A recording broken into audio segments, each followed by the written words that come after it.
মানে কি মনে করে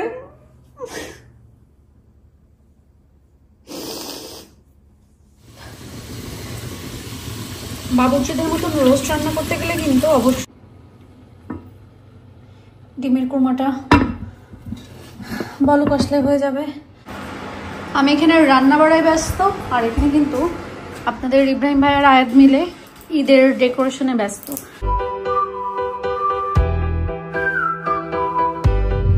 আসসালামু আলাইকুম। আমরা ঈদের বাজার করতে যাচ্ছি, জামা কাপড় না, খাওয়া দাওয়া। কারণ ঈদ চলে আসছে, সেমাই চিনি দুধ যদি না কিনি তাহলে ঈদ কিভাবে হবে বলেন। আর সব থেকে আমি এবার বেশি আগ্রহ নিয়ে যাচ্ছি পোলাওয়ের চাল আনতে, কারণ বেশ অনেকদিন হয়ে গেছে আমাদের পোস্টমাউতে অন্তত আমি পোলাওয়ের চাল খুঁজে পাই না। সো আই হোপ আজকে ঈদের জন্য পোলাওয়ের চাল খুঁজে পাবো। তো চলেন আজকে আমরা দেখি যে ঈদের বাজার কি কি করি আমরা। শপে আসছে কিন্তু কোনো পোলাওয়ের চাল নাই। এবছর পোলাওয়ের চাল ছাড়াই ঈদ করতে হবে।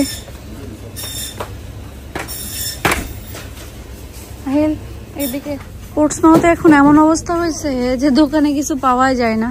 এখন আজদা আসছে আয়াদের এক্সামের জন্য কিছু কেনাকাটা আছে, সেগুলা করতে। তাছাড়া আমাদেরও কিছু কেনাকাটা আছে, বাট আমার মুডটাই অফ হয়ে গেছে, কারণ 2-3টা দোকানে ঢুকলাম, যে দোকানগুলো থাকে সবকিছু অনেক অ্যাভেলেবেল থাকতো, এখন কিছুই নাই, সেমাইটা পর্যন্ত নাই।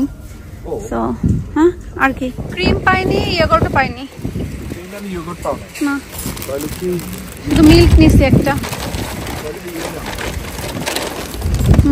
তাহলে তুমি ওই ব্যাগ সাথে রাখো। আর এটা আব্বা তাহলে ওই যে ওইখানে রেখে আসো, ওই যে ওইখানে রেখে আসো। ঈদ আসছে মানেই তো রান্না বাড়ার পাশাপাশি ঘর বাড়ি একটু গোছাইতে হবে। এই জিনিসগুলা আমি কিনেছিলাম ঈদের জন্যই আসলে, কারণ এগুলা তো বেশি তো সবসময় ব্যবহার করা যাবে না ঈদের টাইমের জন্য। কিন্তু এইগুলা এত বড় হয়ে গেছে, এটা মনে হয় 4টাতে ভালোভাবে, 4টা বা 5টাতে ভালোভাবে হবে। এখানে কয়টা আছে, 6টা, যে কয়টাতে হয় আর কি। কুশন, বড় কুশনগুলোতে দিবে, দিয়ে ঈদের জন্য সাজাবে। উপরে আপনাদের ইব্রাহিম ভাই আর আয়াত মিলে বেড কাভারগুলো চেঞ্জ করছে। শপিং করে এসে আমরা সবাই একটু রেস্ট নিয়েছিলাম, কারণ সবাই অনেক বেশি টায়ার্ড ছিলাম। পরে শপিং আমি কিছু গোছায় রেখে গেছি, আর কিছু আছে এখানে। এখন আস্তে আস্তে রান্নাতে চলে যাব। রান্না কি করব, যতটুকু পারবো ততটুকু করব। বাট ফাইনালি লাস্টে হচ্ছে যে রোস্টের মশলাটা পেয়েছি, বাট আমি যেটা ব্যবহার করি সেটা না, তারপরেও চলে নাই মামার থেকে, কানা মামা অনেকগুলো। আর এখানে হচ্ছে রাঁধুনের কাবাব মশলা, যেটা সেই কাবাব মশলাটা নিয়ে আসছি। আর এখানে চিংড়ি মাছ আছে, ফুলগুলা এখানে ফুল নিয়ে আসছি, ফুলগুলো এখনো রাখা হয়নি, রাখবো সব আস্তে আস্তে। এখানে সেমাই রান্না করার জন্য, বাঙালির ঈদ হবে, সেমাই রান্না না তা তো হয় না। তো সেমাই রান্নার জন্য ক্রিম, দুধ সব নিয়ে আসা হয়ে গেছে। এখন আস্তে আস্তে আমি সব রান্না বের করি। ও এই পাশে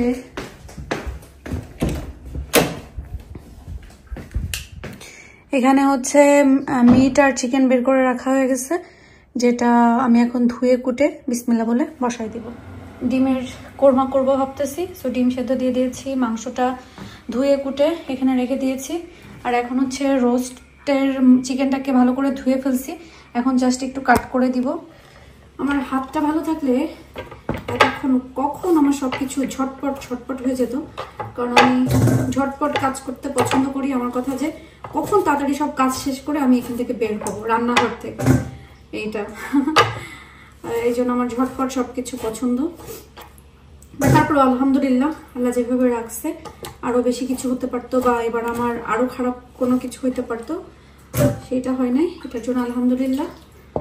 এখন আমি আস্তে আস্তে রান্না করি।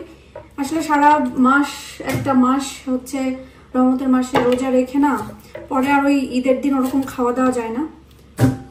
দুপুরে আমাদের আবার ঈদের জন্য, ঈদের তো আসলে ভাবে কোনো দাওয়াত থাকে না, যার যেখানে খুশি সে সেখানে তার বাসায় যাবে, দেখা করবে ঈদের দিন, এটাই। তো সবাইকে বলছি আসো, আমাকেও সবাই বলছে আসো, দেখা যাক কারা আসে। আমি চিকেনটাকে এরকম করে একটু পানি ঝরানোতে দিব। আর রোজার ঈদে আরেকটা জিনিস কি হয়, বোঝা তো যায় না যে আজকে কি কালকে, 29টা রোজা হবে নাকি 30টা, এই জন্য না আসলে ওই দ্বিধাদ্বন্দ্বে থাকলে জিনিসগুলো আগে ভাগে করে রাখা যায় না। কোরবানির ঈদ তো আর বোঝা যায়, তখন করা যায়, বাট রোজার ঈদের একটা মজাই থাকে আলাদা। আমার চিকেনগুলো সব এরকম করে এখন পানি ঝরানোতে দিয়ে দিয়েছি। আমি কি করব, লবণ দিয়ে আর একটু টক দই দিয়ে মাখাবো, মাখায় এটাকে ভাজবো হালকা করে।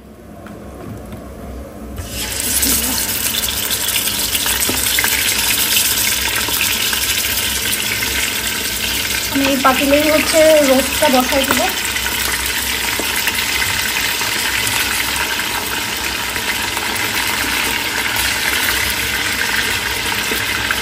অল্প করে ভাজি, রোস্টগুলো হালকা করে ভেজে নিব, বেশি না। আর এখানে মিটের জন্য আমি অলরেডি আদা রসুন পেস্ট, পেঁয়াজ, দারচিনি, এলাচ সব দিয়ে দিয়েছি। আমি সবসময় বলি মাংস বলেন বা যে কোনো তরকারি বলেন তার কিন্তু মজাটাই ডিপেন্ড করে হচ্ছে মশলা কষানোর উপরে। মশলা কষানো যত সুন্দর হবে, ভালো হবে, মানে তরকারিটা খেতেও ততই মজা হবে।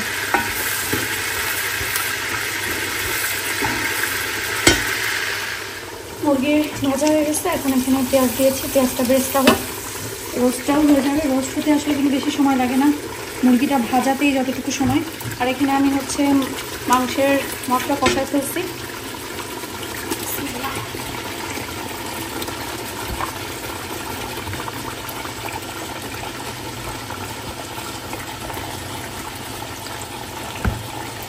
মাংসগুলো কিন্তু নিয়ে আসছিলাম মাছওয়ালা থেকে। আসলে কিন্তু মাছওয়ালার মাংস বলেন মাছ বলেন, আমরা যখন আনছিলাম অনেক ভালো ছিল। তো নেক্সট চিন্তা করছি লন্ডন গেলে আসলে মাছওয়ালা থেকে মাছ প্লাস মাংস নিয়ে আসবো, কারণ খুবই ভালো লাগছে খেয়ে। মাংসটাও যেমন ভালো, আবার মাছগুলোও তেমন একদম ফ্রেশ।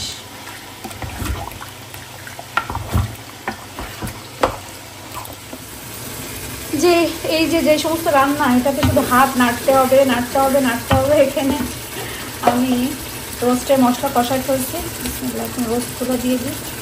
রোস্ট বলতে মুরগি মুরগি মুরগি একটা একটা করতে খোলায় না।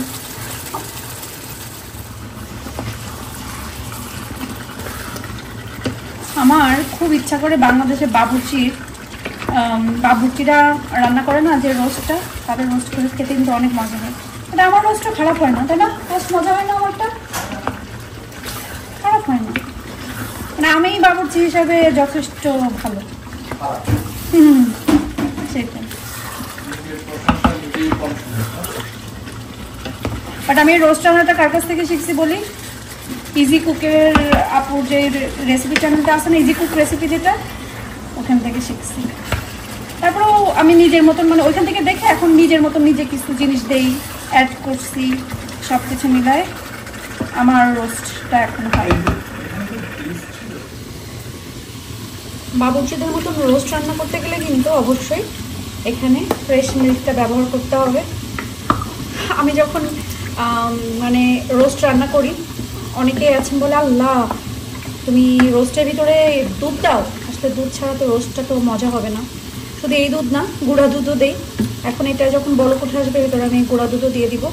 তো এটা আগে ভালো করে হচ্ছে বলক উঠুক। এখানে আস্ত রসুন দিয়ে দিলাম, বাংলাদেশ থেকে আনা।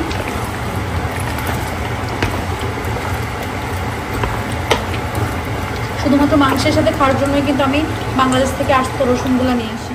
আমি এখানে রান্না বাড়ায় ব্যস্ত, আর এখানে কিন্তু আপনাদের ইব্রাহিম ভাইয়ের আয়াত মিলে ঈদের ডেকোরেশনে ব্যস্ত।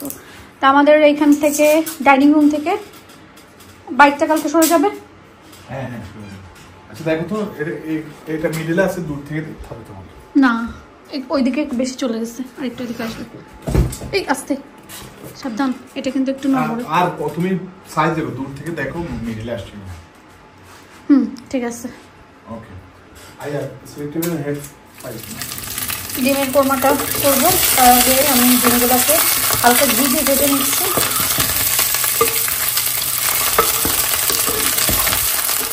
মোটামুটি আমাদের ঈদ সেলিব্রেশনের জায়গা রেডি হয়ে গেছে। আর এগুলো থাক, আমি আয়াতকে নিয়ে দেখি ওই যে ওই কর্নারে দিতে পারি কিনা। আচ্ছা, এই ওইগুলাতে পারলে পরে লাগে, মানে এই যে আমি বলি কাঠের উপরে এই দুই কর্নারে কর্নারে। তুমি যেখানে ইচ্ছা সেখানে দাও, কোনো প্রবলেম নাই। আমি ঈদ মোবারক, মোবারকের ঈদ। সুন্দর হয়েছে না খারাপ হয়েছে না? সুন্দরই লাগতেছে। আর এখানে এই ব্যানারটা কালকে দিব ডোরের এখানে। আর আচ্ছা কি দিবা? ওটা তো কালকেই দেখবে তারা। এখন কেন কালকে কেন দেখবে? আমার ঈদের জিনিস আছে, এটা দেখবে না যে আমার ঈদের আরো জিনিস আছে? এখানে এই বেলুনগুলো আগে ঢালকে বসাবো ফুলানোর জন্য, বাট এগুলো গ্যাসের না, এমনি ঠিক আছে, এমনি সুন্দর লাগবে। হ্যাঁ এইগুলো থাকে ভাবে, আমি যা ইচ্ছা তাই করবো। ডিমের কুরমাটা বলক আসলে হয়ে যাবে। আমার হাত ব্যথা শুরু হয়ে গেছে, আর পারতেছি না। এখন তো চিংড়ি মাছগুলো করতে হবে। ও আল্লাহ, এতগুলা চিংড়ি মাছ, ফ্রেশ চিংড়ি মাছ বাঁচতে যে আমার হাত একদম ফোটা ফোটা হয়ে গেছে। এত কাজ করি, তারপরে অনেকে দেখে বলেন কি আল্লাহ হিসাব, আপনার হাত দেখে মনে হয় না আপনি এত কাজ করেন। কেন মনে হয় না এখন আমি কি করে বলবো বলেন? এমন না যে আমি খুব বেশি যত্নও নিই না, কারণ যত্ন নেওয়ার সময় করি। এখানে চিংড়ি মাছের মশলাটা আমি কষাই ফেলছি। এখন চিংড়ি মশলা দিয়ে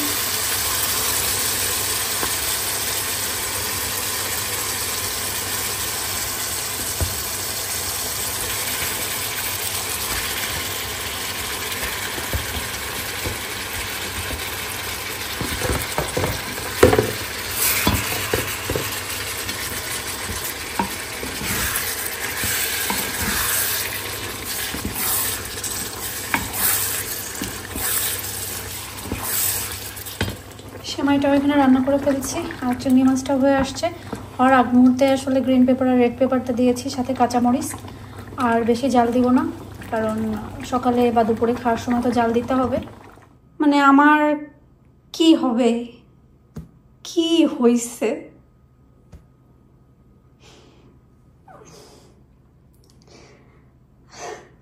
এখন এটা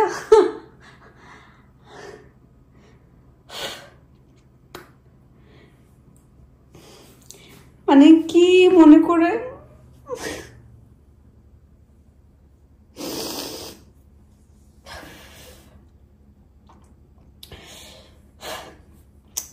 ওকে, মানে একটু ঘাবড়াই গেছি আর কি।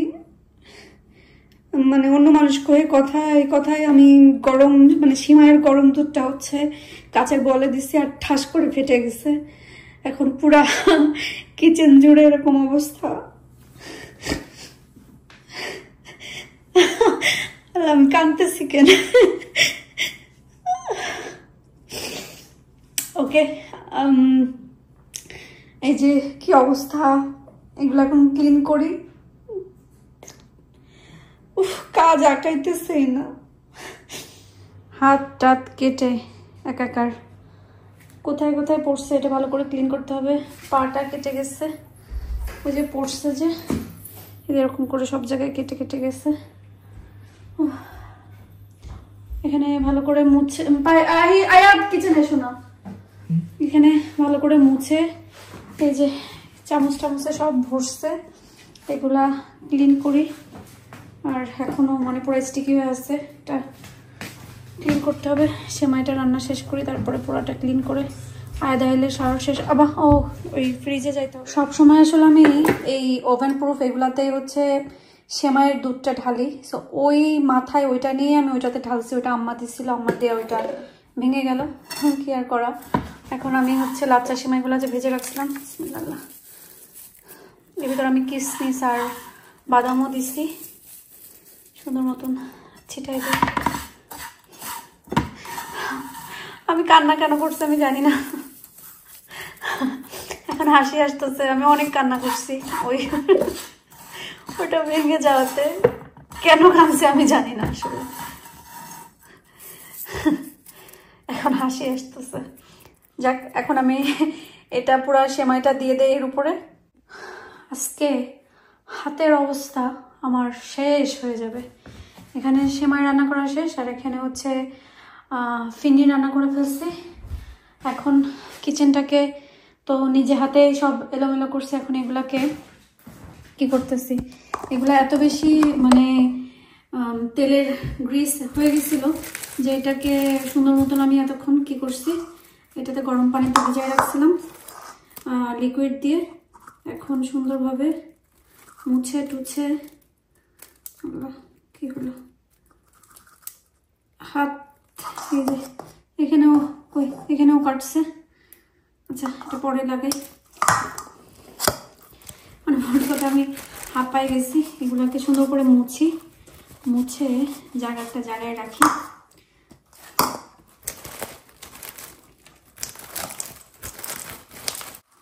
এটা কোথা থেকে ছুটলো? ডান।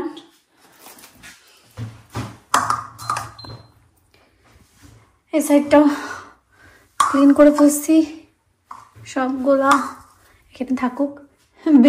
বেঞ্জির বড় শখ করে আনছে। এটা কোথা থেকে ছুটছে? এটা কোনটা? এটার। ওকে, আর এটা কোথায় আছে খুঁজে বের করো। এই যে ভিতর থেকে ছুটছে রে।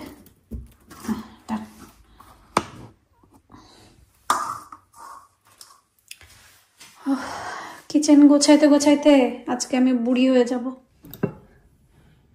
ডিমের কোরমা, লিডগুলো এখন ধুবো। এখানে হচ্ছে গরুর মাংস দিয়ে আস্ত রসুন দিয়ে, এখানে চিকেন রোস্ট, এখানে হচ্ছে চিংড়ি দিয়ে গ্রিন পেপার রেড পেপার দিয়ে, আর বাকি দুইটা কালকে করব, কারণ ওগুলো সাথে সাথে খেতে হবে, না হলে মজা লাগবে না। সো কালকে দেখতে পারবেন আমি ঈদের দিন কি রান্না করতেছি। আর এখানে হচ্ছে ফিন্নি, আর এটা হচ্ছে সেমাই। যা গোছাইছি আমার পক্ষে এখন আর সম্ভব না কিছু করা। রান্নাঘরও পুরো একদম মুছে টুছে ক্লিন করে, ডাইনিং রুমটা বাকিটা সকালে করব। এখন আর আমার পক্ষে একদমই সম্ভব না। আমার অবস্থা খুবই বিচ্ছিরি না, শুধু খুব বিচ্ছিরি। এখন এই যে সিটিং রুমটাও একদম গোছানো নাই, যেটা এখন আমি একদম গোছাতে পারবো না। এটা সকালে উঠে গোছাবো, কারণ আমার অবস্থা খুব কাহিল। বা এমনও হতে পারে শাওয়ার করে রেস্ট নিয়ে যদি ভালো লাগে দেন এসে সিটিং রুমটা টাইডি করে ফেলবো। আদারওয়াইজ আমি মর্নিংয়ে উঠে করতে হবে। সরি, খুবই সরি। কি বলবো আর, শরীরটা একদমই চলতেছে না। সবাই বলবেন হ্যাঁ শুধু অসুস্থ, বাট আসলে গতকালকে থেকে আমি বললাম না, লাস্ট কিছুদিনের মানে হচ্ছে রোজায় অনেক ধরতেছে। বাট তার থেকে বড় প্রবলেম হচ্ছে মাঝখানে যে কারণের জন্য হসপিটালে গেছিলাম, যে ব্লাড ইনফেকশন ছিল, প্লাস পেটেও ছিল। তা লাস্ট 2-3 দিন থেকে আমি আবার সেই প্রবলেমগুলাই ফেস করতেছি। আপনাদের ইব্রাহিম ভাই আমাকে দেখে বলে কি, দিশা তোমার চেহারা ছবি একদম চেঞ্জ হয়ে গেছে, মনে হচ্ছে তুমি অসুস্থ হয়ে যাবে আবার। তা আমার কাছে সেটা মনে হচ্ছে আমার চেহারা ছবির খুবই বাজে অবস্থা।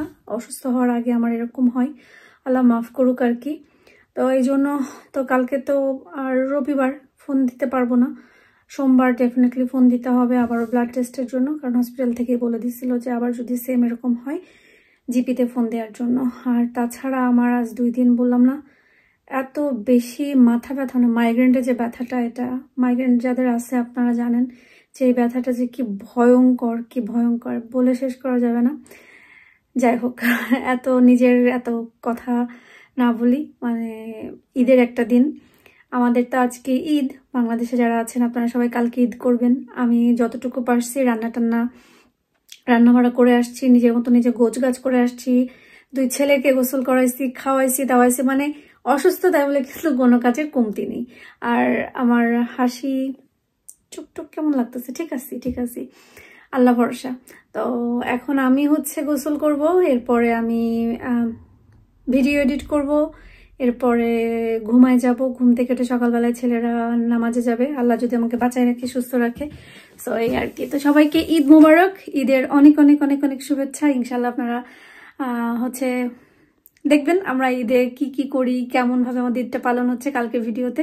আর আপনারা অনেক বেশি ব্যস্ত থাকবেন সবাই নিজেদের ঈদ নিয়ে। তারপরেও সবাই সবার জন্য দোয়া করবেন যেন আল্লাহ আমাদের সবাইকে ভালো রাখে, সুস্থ রাখে এবং নিরাপদে রাখে। আর আল্লাহ যেন আমাদের সবাইকে ভালোভাবে বাঁচায় রাখে, সুস্থ রাখে। নেক্সট রহমতের মাস রমজান মাস আমরা যেন আবার সবাই পাই। তা এখনকার মতন ভালো থাকেন, সুস্থ থাকেন, আল্লাহ হাফেজ।